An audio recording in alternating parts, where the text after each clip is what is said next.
Hello நண்பர்களே, மாணவர்களே, எல்லாரும் எப்படி இருக்கீங்க? எல்லாரும் ரொம்ப சூப்பரா இருக்கீங்க அப்படின்னு நான் நம்புறேன்.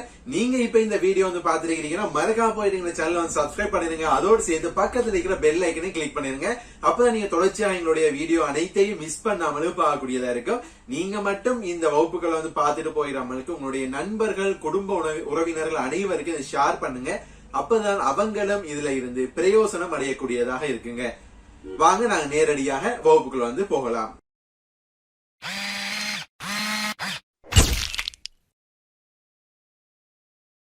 ஆமாம் நண்பர்களே, மாணவர்களே, இன்றைய நாள் இந்த வகுப்புல நாம எதை பார்க்க போறோம் அப்படின்னு பாத்தீங்களா இருந்தால், போன வகுப்புல நாம பார்த்து அந்த ஃபியூச்சர் டென்ஸ்ல வந்து இன்றைய நாள் கோயிங் டு அப்படின்னு சொல்லப்படுகின்ற ஒரு ஃபார்மேட்டை தான் பார்க்க போறோம். நாம எவ்வாறு ஃபியூச்சர் டென்ஸ்ல பேச வேணும் அப்படின்னு சொல்லி பார்த்தோமோ அதே போல ஃபியூச்சர்ல நாம ஃபியூச்சரை குறிக்கக்கூடியதாக, எதிர்காலத்தை குறிக்கக்கூடியதாக மேலும் சில முறைகள்ல வந்து நாங்க என்ன செய்வோம்னா தமிழ்ல பேசுவோம். உதாரணத்துக்கு பாத்தீங்களா இருந்தால், நாம இங்க சரி போவதற்கு ரெடி ஆகும். ரெடி ஆகின்ற பொழுது அம்மா கேப்பா எங்க போக போறா அப்படின்னு சொல்லி, எங்கே போக போகின்றாய் அப்படின்னு சொல்லி என்ன செய்வாங்க, அம்மா கேட்பாங்க. அப்படி கேட்கின்ற பொழுது நாம அதுக்கு பதில் சொல்லுவோம். எப்படி? நான் விளையாட போகின்றேன், அல்லது நான் என்ன செய்ய போறேன், வகுப்புக்கு செல்ல போகின்றேன். அப்படி நாம் என்ன செய்வோம், சொல்லுவோம். சோ விளையாட போகின்றேன் என்கின்ற பொழுது அது எதிர்காலத்தை குறிக்கக்கூடியது. நாம இன்னும் என்ன செய்யல, விளையாடுறதுக்கு போகல, ஆனா இனித்தான் போக போறோம். அப்ப அது எதை குறிக்குது, நமக்கு ஃபியூச்சரை குறிக்கக்கூடியதாக இருக்கு, எதிர்காலத்தை குறிக்கக்கூடியதாக இருக்குங்க.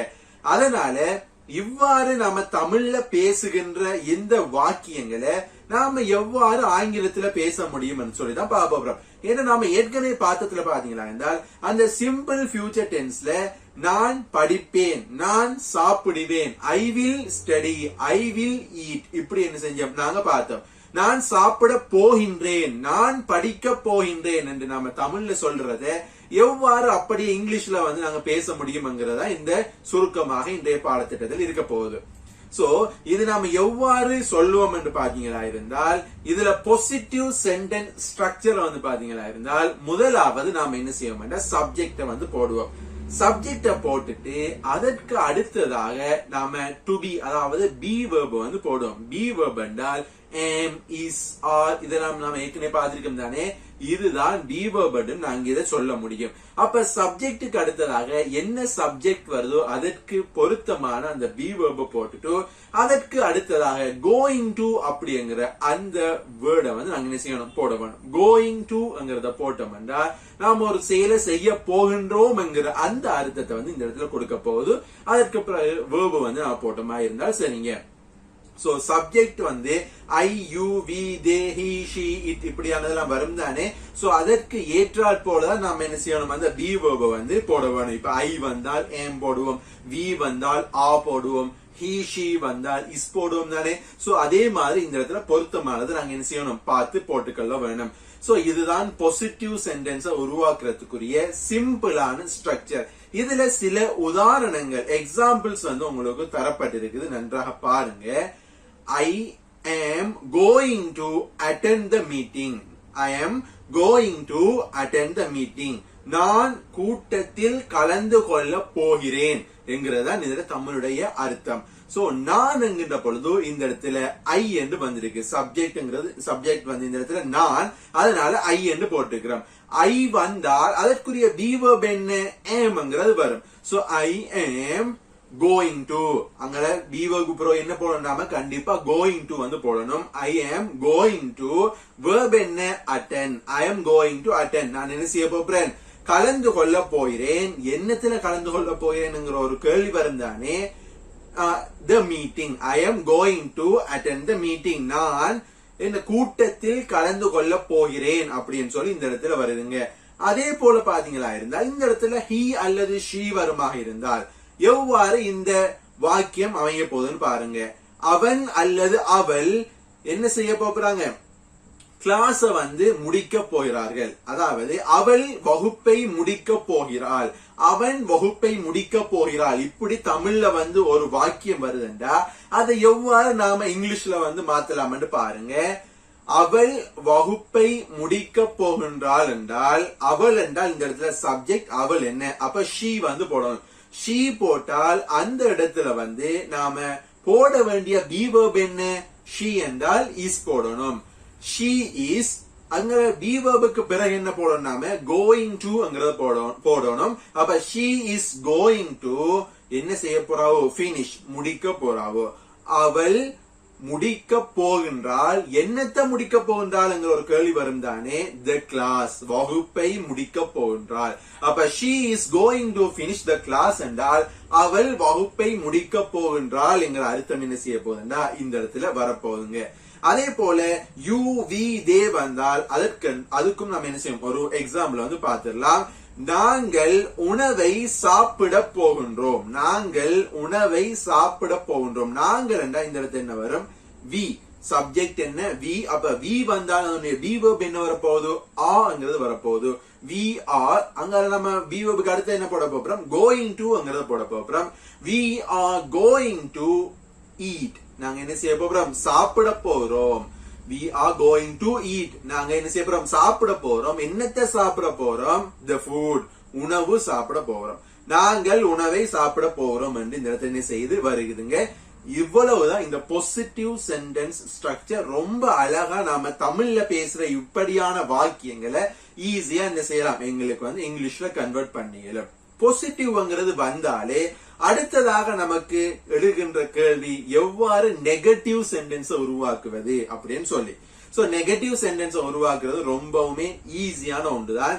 அதனுடைய சென்டென்ஸ் ஸ்ட்ரக்சர் பாத்தீங்கன்னா ஃபர்ஸ்ட்க்கு சப்ஜெக்ட் அங்கால அதற்கு பிறகு வந்து டு பி அதற்கு பிறகு வந்து பி வெர்புக்கு பிறகு நோட்ங்கிறத வந்து போட்டோம்னா நெகட்டிவ் சென்டென்ஸ் உருவாக்கிடலாம். சப்ஜெக்ட் டு பி நாட் அதற்கு பிறகு கோயிங் டு அதற்கு பிறகு நாம என்ன செய்ய போறோம் verb வந்து போட போறோங்க.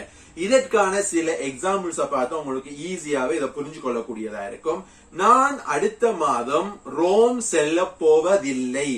ரோம் செல்ல போகிறேன் என்றால் பாசிட்டிவ், போக போறதில்லை என்றால் இது நெகட்டிவ்ங்க. நான் அடுத்த மாதம் ரோம் செல்ல போவதில்லை அப்படின்னு இந்த இடத்துல செய்து வாக்கியம் வருகிறது. அப்ப இந்த இடத்துல சப்ஜெக்ட் என்ன நான்ங்கிறது தான் சப்ஜெக்ட். நான்ங்கிறதுக்கு நம்ம என்ன போடுவோம் ஐ என்று போடுவோம். ஐ வந்தால் டு பி பி வெர்ப் என்ன வரப்போகுது am என்று வரப்போகுது. ஐ am not நெகட்டிவ் என்றால் கண்டிப்பா நம்ம என்ன செய்வோம் பி வெர்ப் not போடணும். ஐ am not going to என்ன செய்ய போறோம் visit. I am not going to visit நான் போவதில்லை. I am not going to visit நான் போறதில்லை. எங்க போறதில்லை அப்படிங்கிற ஒரு கேள்வி வரும் தானே. ரோமுக்கு வந்து போறதில்லை. எப்ப போறதில்லை என்கிற அடுத்த கேள்வி பாத்தீங்கன்னா next month. I am not going to visit Rome நான் ரோமுக்கு போவதில்லை. நெக்ஸ்ட் மந்த் அடுத்த மாதம். இதுதான் ரொம்பவுமே ஈஸியான எக்ஸாம்பிள்ங்க. அடுத்து பாத்தீங்கன்னா இந்த இடத்துல he அல்லது she வரக்கூடிய ஒரு எக்ஸாம்பிள் பார்த்தோம்னா அவள் அடுத்த வாரம் ரோம் செல்ல போவதில்லை. அதே போல உங்களுக்கு ஈஸியான சிமிலரான அந்த வாக்கியங்களை தந்திருக்கேன் ஈஸியா நீங்க அண்டர்ஸ்டாண்ட் பண்றதுக்காக வேண்டி. அவள் அடுத்த வாரம் ரோம் செல்ல போவதில்லை. அப்ப இந்த இடத்துல அவள் என்றா she வரும். she வந்தால் is வரும் நமக்கு be verb. சோ அதுக்கு அடுத்ததாக not வந்து போடணும். அப்ப she is not going to visit அவள் என்ன செய்ய போறதில்லை செல்ல போவதில்லை. எங்க செல்ல போவதில்லை Rome. she is not going to visit Rome எப்ப செல்ல போவதில்லை நெக்ஸ்ட் வீக் அடுத்த வாரம் செல்ல போவதில்லை அப்படிங்கிற அர்த்தம் இந்த இடத்துல வரப்போகுது. அதே போல யூ வி தே வருமாக இருந்தால் எவ்வாறு இந்த சென்டென்ஸ் வந்து உருவாக்குவது. யூ வி தே வருமாக இருந்தால் நாங்கள் அடுத்த திங்கட்கிழமை ரோம் செல்ல போவதில்லை. இந்த எக்ஸாம்பிள் பாருங்க நாங்கள் அடுத்த திங்கட்கிழமை ரோம் செல்ல போவதில்லை அப்படி என்றா நாங்கள் என்றா அந்த இடத்துல சப்ஜெக்ட் வி என்று வரப்போகுது. அப்ப வி வந்தால் அந்த இடத்துல பி வெர்ப் ஆர் என்று வரப்போகுது. அப்ப we are not going to visit நாங்க என்ன செய்ய போறதில்லை போவதில்லை. எங்க போவதில்லை என்கிற கேள்விக்கு Rome. we are not going to visit Rome ரோமுக்கு நாங்க போவதில்லை. எப்ப போவதில்லை நெக்ஸ்ட் மண்டே அடுத்த திங்கட்கிழமை. இது வந்து 3 am is are வந்து நாங்க வச்சு பார்க்கக்கூடிய அளவுக்கு சப்ஜெக்ட வச்சு நாம என்ன செஞ்சிருக்கோம் எக்ஸாம்பிள் பார்த்திருக்கிறோம். சோ ரொம்பவுமே ஈஸி. ஃபர்ஸ்ட் சப்ஜெக்ட் அதுக்கப்புறம் பி வெர்ப் அதுக்கடுத்து நோட் அதுக்கப்புறம் கோயிங் டு அதுக்கப்புறம் வெர்ப் போட்டோம்னா ஈஸியா இந்த நெகட்டிவ் சென்டென்ஸை உருவாக்கிட முடியும். அதற்கு அடுத்ததா பாத்தீங்கன்னா கண்டிப்பா நாம கொஸ்டின் சென்டென்ஸும் எவ்வாறு உருவாக்க முடியும் என்று பார்த்தால்தான் நாம என்ன செய்ய முடியும். ஒரு ஆள்கிட்ட கேள்வி கேட்கிறதா இருந்தால் நாம ஈஸியா கேட்க முடியும். இந்த இடத்துல பாத்தீங்கன்னா கொஸ்டின்ல நாங்க இப்படியான வாக்கியங்களை உருவாக்க வேணுமா இருந்தால் எவ்வாறு உருவாக்குறதுக்கான சென்டென்ஸ் ஸ்ட்ரக்சர் ஃபர்ஸ்டுக்கு நாம என்ன செய்யணும்னா பி வெர்ப் போட்டுருங்க. பி வெர்ப போட்டுட்டு அதற்கு பிறகு சப்ஜெக்ட், அதற்கு பிறகு கோயிங் டு, அதற்கு பிறகு வெர்ப போட்டோம்னா ஈஸியா எங்களால கொஸ்டின் உருவாக்கிட முடியும். இந்த இடத்துல பாத்தீங்களா இருந்தால் நான் இங்கே இருக்க போகிறேனா, எக்ஸாம்பிள் பாருங்க, நான் இங்கே இருக்க போகிறேனா, நான் இங்கேயா இருக்க போறேன் அப்படின்னு நாம என்ன செய்யறோம், நம்ம கேட்போம் தானே, நான் இங்கே இருக்க போகிறேனா அப்படி என்று நாம தமிழ்ல கேட்கிறத எவ்வாறு நாம இங்கிலீஷ்ல பார்க்கலாம்டா, இந்த இடத்துல சப்ஜெக்ட் நான் என்றா ஐ வருமான ஏம் போடணும். ஏம் எங்க கொண்டு போடணும், சப்ஜெக்டுக்கு முன்னாடி போடணும். கொஸ்டின் உருவாக்க போறோம் என்கிறதால ஏம் ஐ, அதுக்கு அடுத்த இந்த subject going to, am I going to stay, நான் இருக்க போகிறேனா, எங்க இங்கே, அப்ப here. Am I going to stay here? நான் இங்கே இருக்க போகிறேனா அப்படின்னு சொல்லி நாம கேட்கிற உதாரணத்துக்கு பாத்தீங்கன்னா, நாம ஒரு ட்ரிப்போ அல்லது வேற எங்கேயாவது நாம போற டைம்ல நீங்க இங்கதான் இருக்க வேணும், இன்றைக்கு நைட்டுக்கு வேற இடம் போக இயலாது அப்படின்றா நாம கேட்போமே, நான் இங்கே இருக்க போகிறேனா அப்படின்னு நம்ம கேட்போம் தானே. சோ அதுக்கு அப்படியான வாக்கியங்கள் நாம இங்கிலீஷ்ல பேசுறதுக்காக வேண்டிதான் இப்படியான சென்டென்ஸ் ஸ்ட்ரக்சரை பயன்படுத்துவாங்க. அதே போல பாத்தீங்கன்னா அவள் அங்கே இருக்க போகிறாளா, அவள் அங்கே இருக்க போகிறாளா அப்படின்னு நான் பார்த்தோம்டா, அவள் என்றால் ஷீ என்று வரும். அப்ப ஷீ என்றால் அதனுடைய பி வெர்ப் இஸ் வரும். அப்ப அதுக்கு முன்னுக்கு நம்ம சப்ஜெக்டுக்கு முன்னுக்கு நம்ம என்ன செய்ய போறோம், இஸ் போட்டோம்டா, is she going to stay, அவள் இருக்க போகிறாளா, தேர் அங்கே, அவள் அங்கே இருக்க போகிறாளா அப்படின்னு சொல்லி என்ன செய்யலாம், எங்களால ஈஸியா அந்த சென்டென்ஸ் உருவாக்கிடலாங்க.